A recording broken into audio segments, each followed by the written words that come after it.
T301 Events Policy and Strategy in Trimester 3. So welcome to the subject. The next 5 or so minutes I want to give you a little bit of an overview about myself, the subject, what I expect, how to go about it and how to make the most of it.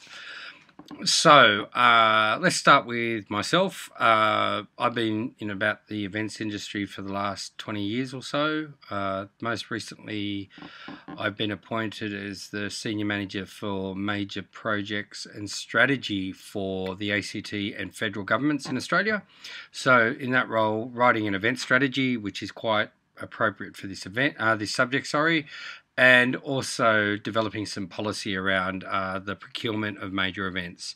Prior to that, I've been traveling around the globe working on some pretty cool events in my eyes. Red Bull Air Race, Formula One, in many different countries, including the Middle East, in Singapore, in Italy, and in the United Kingdom. Predominantly working in a government relations / safety and security role. Prior to that, I was working in a lot of the festival and event scene in Australia, things like Big Day Out and that sort of thing. So I've been around. So this subject, this is a 300 level subject, so my expectations of you sit at that 300 level. So having recently facilitated it in Trimester 2, I'd like to talk about some of the pitfalls. Firstly, this isn't an operations subject. This is about the big picture. It's about the environment in which events operate. It's about the environment in which business operates. Events are businesses. They operate in a wider environment, and therefore the context in which it operates. Much of what we'll talk about is that wider business environment, particularly in Australia, where governments play a major role with events, business models, sustainability, not just in an environmental perspective, but also in a business sustainability perspective. How you are going to manage to afford to pay for your event. What else is there? We'll talk about quality management systems and continuous improvement, making sure you're always striving to be the best you can be. How that marries with having a very sound project and program management methodology, i.e. how do you deliver what you set out to do. But probably the most important thing that we want to talk about is, and focus, is that bigger picture, that environmental that sort of wider business environment. A good way to pitch it is what I call the PESTLE analysis: political, economic, social, technical, legal, and environmental. You can also substitute some of those E's with ethical in there as well. I think that's really important, ethical practice. You can throw in the CPEST, which is competitors. I think the event space is very competitive, both direct competitors in terms of other similar events, but also anything that's going to take people's time for what you want them to invest in to something else. So a sort of a diversion. So that's really important. A lot of the students in the past have focused to operational. This is big picture. The second thing I'd like to mention for you to focus on before I talk about your specific assessments is the style of writing. At this stage, it's very, very important that you marry or synergize the academic writing style with the business writing style. It's got to be to the point, particularly the first two assignments, which are short, sharp reports. It's 1,000 words. Use bullet points. Get to the point. Reference where needed.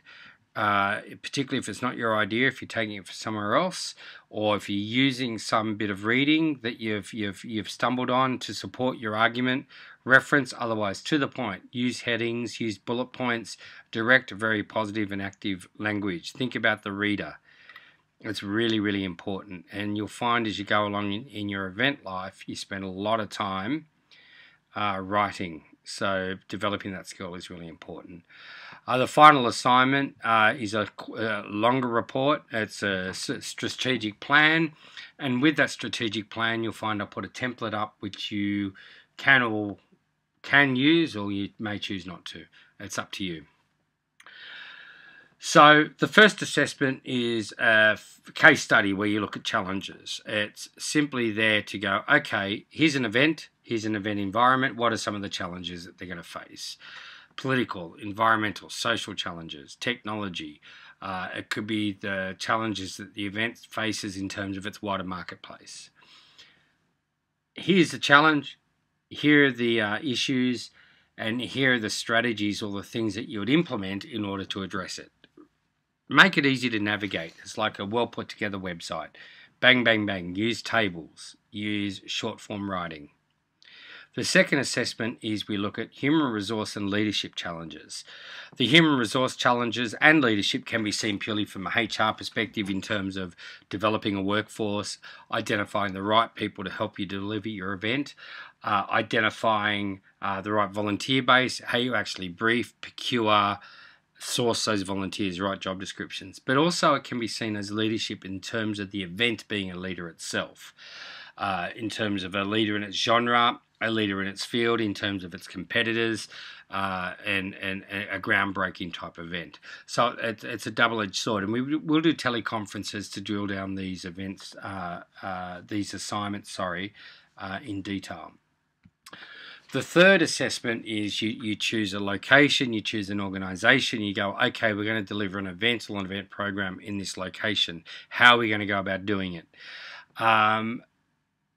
And then from that perspective, get a helicopter view of how you'll deliver that event from a strategic perspective.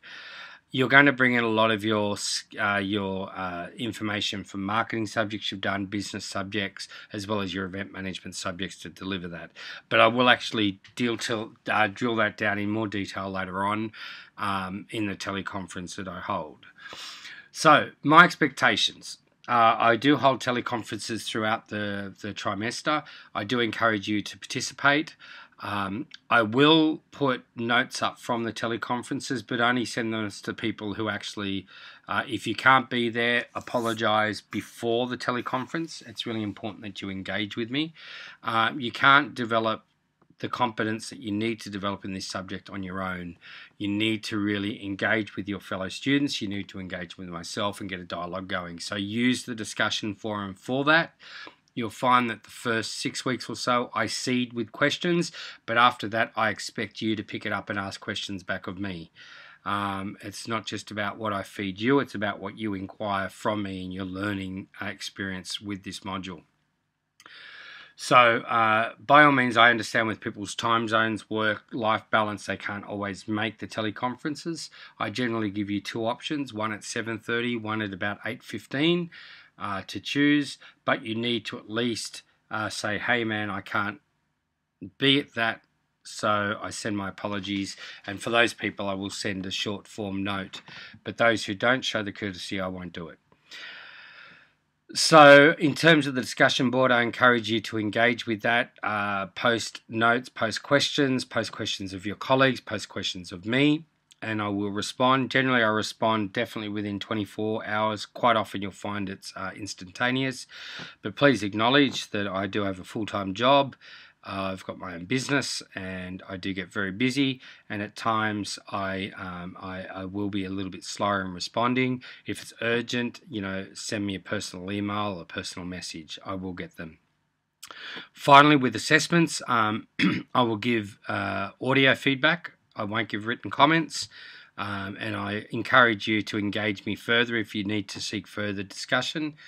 And with that, I will only grant extensions if they're applied for at least 3 or 4 days prior to the assessment. I won't grant an extension if it's applied for the day before, unless it's absolutely extenuating circumstances, i.e. a medical family emergency. You need to get yourself organised, and that will put you in good stead as you move forward. So I think that's all there is for me. I look forward to meeting you online. Thank you very much for joining the subject. Please participate. I feel I've got lots to offer. Happy to actually offer that, but it's up to you now to make the most of that offer. I work all sort of hours of the day and night, so you'll catch me, and I look forward to meeting you online. Final thing is, please go and put a short introduction of yourself up online.